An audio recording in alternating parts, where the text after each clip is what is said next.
സുഭദ്രേ, ആരാണ് ഛർദിക്കണത്? സുഭദ്രേ, എന്താ നിനക്ക്? നിന്ന് ശൃംഗരിക്കാതെ കാര്യമുണ്ടെങ്കിൽ പറയണി. എനിക്ക് നാണോ പറയാ. ചേട്ടൻ വൈകുന്നേരം കടയിൽ നിന്ന് വരുമ്പം കുറച്ച് പച്ചപ്പുളി വാങ്ങിച്ചോണ്ട് വരും. ചതിച്ചോ നിന്തിരുപടി? ഇതെങ്ങനെ സംഭവിച്ചടി? അന്ന് ഈശ്വരൻ പ്രസാദിച്ചെന്നും പറഞ്ഞ് എന്റെ അടുത്ത് വന്ന ഓർമ്മയില്ലേ? ഒരു പ്രാവശ്യം ഈശ്വരൻ പ്രസാദിച്ചാൽ ഇങ്ങനെയൊന്നും സംഭവിക്കാൻ ന്യായമില്ലല്ലോ.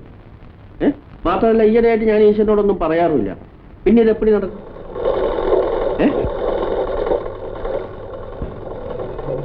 ഇന്ന് രണ്ടിലൊന്ന് അറിഞ്ഞിട്ട് തന്നെ കാര്യം. ഞാൻ ഇല്ലാതിരിക്കുന്ന അവസരത്തിൽ ഇവിടെ നിനക്ക് എന്താ ജോലി? എനിക്കറിയാവുന്ന ഒരേ തൊഴിൽ ഇതേ ഉള്ളൂ. ലംബേട്ടന്റെ ഒരു പതിവില്ലാത്ത ചൂട്. നിന്റെ ലംബേട്ടൻ, നീ ഈ നിമിഷം ഇവിടെ നിന്ന് ഇറങ്ങിക്കോട്ടെ. കാര്യം എന്താന്ന് പറയാം ലംബേട്ടാ. ഞാൻ അന്നേ നിന്നോട് പറഞ്ഞില്ലേ, പുറം തയ്യൽ മാത്രം നോക്കിയാൽ മതി. ഇപ്പൊ എന്റെ ഭാര്യ ഇരുന്ന് ഛർദിക്കും. അത് വല്ല സൂക്കേടായിരിക്കും. ഒരു മുസ്ലിയാരെ കൊണ്ട് ഓദിച്ചിട്ട് നോക്കാം. അതെന്താ വേണ്ടത് ഞാൻ തീരുമാനിച്ചോളാം. കേട്ടോടാ, എടുക്കടാ. മാപ്പരുമ്പോ ഭായി, നിങ്ങൾ എന്തൊരു ഭ്രാന്തായി കാണിക്കുന്നേ? ഞാൻ തിരിച്ചു കൂടെ വരുമ്പോ നിന്നെ ഇവിടെ കണ്ടുപോരുത്, മനസ്സിലായോ? കണ്ടാ നിന്റെ ലംബ ഞാൻ സമാന്തരമായി കളി, അലമ്പാക്കി കളി. ഹലോ രാജു, വന്നിട്ട് വളരെ നേരമായോ?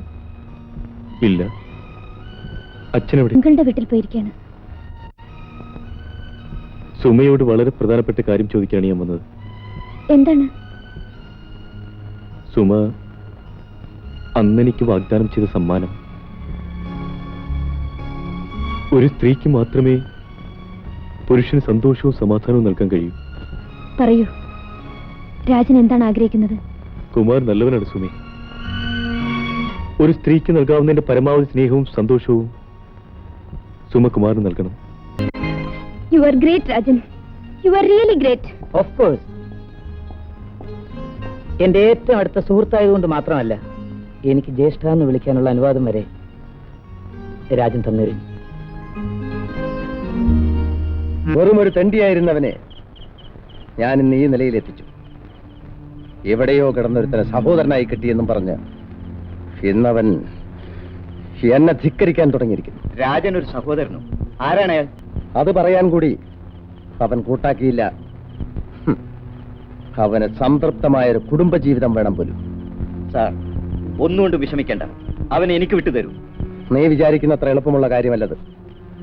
പോലീസ് ഈയിടെയായി നമ്മുടെ ഓരോ നീക്കങ്ങളും ശ്രദ്ധിക്കുന്നുണ്ട്. അതാ നോക്കൂ.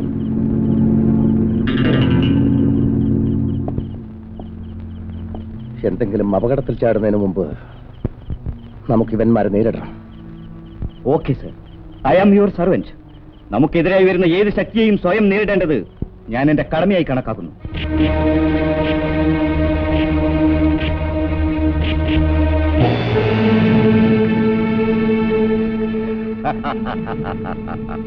ഇത് കളിപ്പാട്ടമല്ല. സൂക്ഷിച്ച് കൈകാര്യം ചെയ്തില്ലെങ്കിൽ ചോരയൊഴുകും.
ഒരു ഡ്രൈവറായ എന്നെ വിവാഹം കഴിച്ചാൽ നിന്റെ ഭാവി എന്താകും എന്ന് അദ്ദേഹം ചിന്തിക്കും. എന്നോടുള്ള വിരോധം കൊണ്ടല്ല, നിന്നോടുള്ള സ്നേഹം കൊണ്ട്. നിങ്ങൾക്ക് എന്റെ കുടുംബത്തെ അറിയില്ല. അവർ വളരെ ഫോർവേഡാണ്. എന്റെ ചേട്ടൻ നല്ലവനാണ്. ഞാൻ ആഗ്രഹിക്കുന്നത് നിറവേറ്റി തരുന്നതിൽ എന്റെ ചേട്ടന് സന്തോഷമേ ഉണ്ടാവും. വരൂ, നമുക്ക് ചേട്ടനുമായി സംസാരിക്കാം.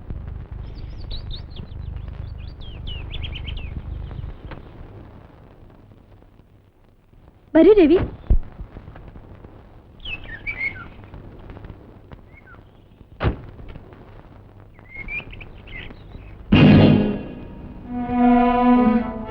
ചേട്ടാ, ചേട്ടൻ രവി അറിയില്ലേ? അറിയാം, തമ്പി അങ്കിളിന്റെ ഡ്രൈവർ. ഞാൻ ചേട്ടനോടൊരു കാര്യം പറഞ്ഞിരുന്നില്ലേ? അത് ഈ രവിയെ പറ്റിയാണ്. നീ അകത്തു പോ.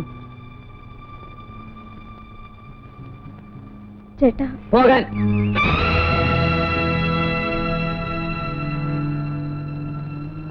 കാറിനകത്ത് 2 സീറ്റുണ്ട്. മുമ്പിലത്തെ ഡ്രൈവർക്കും പുറകിലത്തേത് ഉടമസ്ഥനും. നീ അത് മറന്നെന്ന് തോന്നുന്നു.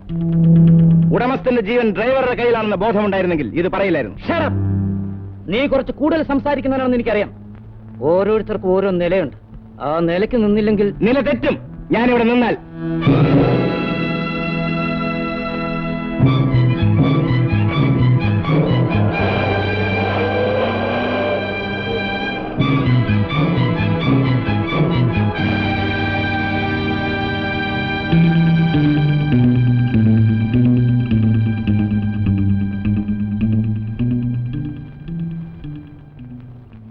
ചേട്ടാ, ചേട്ടനെ ഒരു വലിയവനായിട്ടാണ് ഞാൻ രവിയെ പറഞ്ഞ് മനസ്സിലാക്കിയത്. നീ പരിചയപ്പെടുത്തുന്നതിന് ആ വലിപ്പം ഉണ്ടാവുമെന്ന് ഞാൻ പ്രതീക്ഷിച്ചത്. രവിയുടെ ജോലിയാണ് ചേട്ടന് വലിപ്പക്കുറവായി തോന്നിയത്. ആളുകളെ അളക്കുന്നത് അവരുടെ ജോലിയുടെ അടിസ്ഥാനത്തിലാണോ? സംസ്കാരമാണ് ചേട്ടാ വലുത്. അതെ, സംസ്കാരം തന്നെയാണ് വലുത്. അവന്റെ കുടുംബം ഏതാണ്? പാരമ്പര്യം എന്താണ്? ചേട്ടന്റെ പാരമ്പര്യം എന്താണെന്ന് ചേട്ടൻ അറിയാമോ? രാധേ. അതെ, രാധ തന്നെയാ ചോദിക്കുന്നത്. ചേട്ടന്റെ തീവണ്ടിയിൽ നിന്ന് എടുത്തുകൊണ്ട് വന്നപ്പോൾ ചേട്ടന്റെ പാരമ്പര്യം എന്താണെന്ന് എന്റെ അച്ഛൻ ചോദിച്ചു. പറയൂ.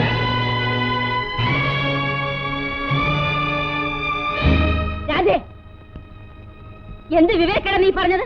വിവരക്കേട് കാണിച്ചാൽ ഇങ്ങനെ പറയേണ്ടി വരും. എന്ത് പറഞ്ഞു? അമ്മേ,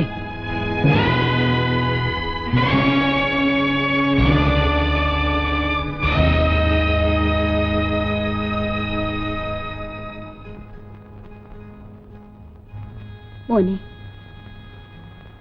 അവൾ അറിവില്ലാത്ത കുട്ടിയല്ലേ.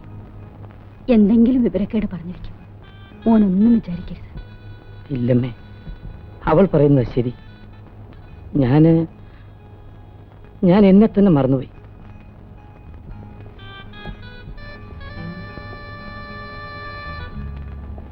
കുമാർ, എങ്ങോട്ട് പോന്നു?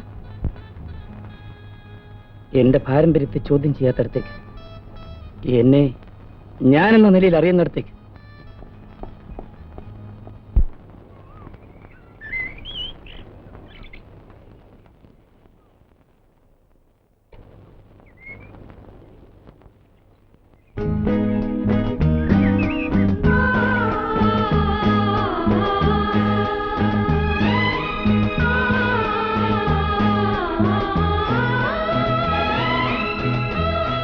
എന്താ മോനെ വല്ലാതിരിക്കുന്നത്? സ്വന്തമെന്ന് പറയാൻ ആരുമില്ലാത്തതിന്റെ ദുഃഖം ഇന്നെനിക്ക് മനസ്സിലായി. വീട്ടിൽ നിന്ന് വഴക്കിട്ടിറങ്ങിയതായിരിക്കും അല്ലേ മോനെ? ഇതൊക്കെ ജീവിതത്തിൽ സാധാരണയാണ്. ഒരു കുടുംബം തകർന്നതിന്റെ ദുഃഖം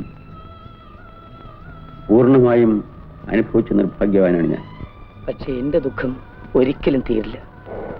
കുമാർ, ഞാൻ എവിടെയെല്ലാം മോനെ അന്വേഷിച്ചു. രാധ വിവരക്കേടെന്തെങ്കിലും പറഞ്ഞാൽ കൂടി അതൊന്നും കാര്യമാക്കരുത്. ഇല്ലെങ്കിൽ അവൾ പറഞ്ഞു.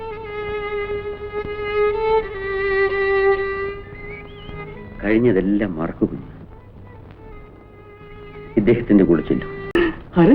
अरे लघु भाई नमस्कार. മിഠായി എന്തിനാ? ഇത്രയും നാളെ കാത്തിരുന്ന സുഭദ്രാമ ചേച്ചി പ്രസവിച്ചതല്ലേ, അതിന്റെ സന്തോഷം കണ്ടാകുന്നുണ്ട്.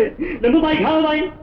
എന്റെ ഭാര്യ പ്രസവിച്ചതിന് നിനക്കാണ് സന്തോഷം, എന്നെ കാണും. ഞാൻ വന്നതിന് ശേഷമാണല്ലോ ആ ഭാഗ്യം ഉണ്ടായത്. എടാ, അതുകൊണ്ട് തന്നെയാടാ എനിക്ക് ദുഃഖം. ചേട്ടാ, അയാളെ എന്തിനാ വെറുതെ വഴക്ക് പറയുന്നത്?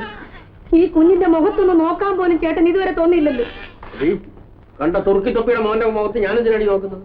ചേട്ടാ, മനസ്സാ വാച കർമ്മണ അറിയാത്തൊന്നും പറയരുത്. എന്റെ സ്വന്തം പെങ്ങളെ പോലെയാണ് ഞാൻ സുഭദ്ര ചേച്ചിയെ കാണുന്നത്. ചേട്ടന് സംശയം ഉണ്ടെങ്കിൽ ആ കൊച്ചിനെ കണ്ടും തുറന്നു നോക്ക്. ഇന്ന് രണ്ടിലൊന്നും തീരുമാനിച്ചിട്ട് തന്നെ കാണും. ചേട്ടാ, ഇപ്പൊ സംശയം തീർന്നില്ലേ? ഇപ്പൊ എന്റെ സംശയം വർദ്ധിക്കുകയാണോ ചെയ്തത്? നിന്നെയും കൂടെ പേശാറേ അയ്യോ ചേട്ടാ, എന്നെ കൊല്ലരുത്. ഇവരെ ഞാനിന്ന് കൊല്ലും. എന്താ പ്രശ്നം? രവി സാറേ, ഇയാൾക്ക് കുട്ടിയുണ്ടായിരുന്നു, എന്നെയാണ് കുറ്റം പറയുന്നത്. ഇവന്റെ ജോലി ഇതാ. ഈ മിഷീനും താങ്ങി എവിടേക്ക് ഇവൻ പോയിട്ടുണ്ടോ അവിടെ എല്ലാം ഇവന്റെ ജോലി ഇതാ. 30 ജ്യൂസിലുള്ള മുസ്താബിനാണ് സത്യം. ഇവിടത്തെ ചേച്ചി എന്റെ സ്വന്തം ഇത്താത്തയെ പോലെയാണ് എന്ന് പറഞ്ഞാൽ ഞാൻ വിശ്വസിക്കും, പക്ഷെ അമ്മാവൻ വിശ്വസിക്കണ്ടേ? സംശയമുണ്ട്, നോക്ക്.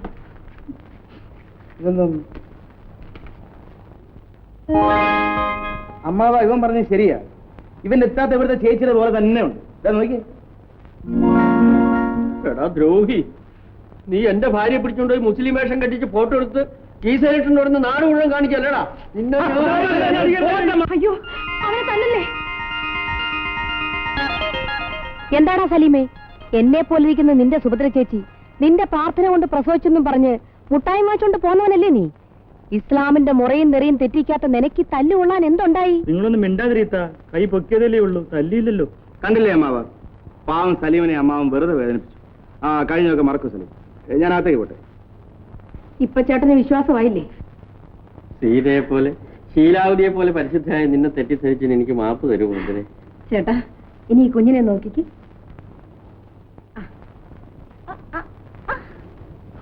എന്റെ നിന്തിരുവടി എന്നെ വാർത്ത് വെച്ചിരിക്കുന്ന പോലെ. അയ്യോ, ആ മൂക്ക് കണ്ടോ? അത് തന്നെ.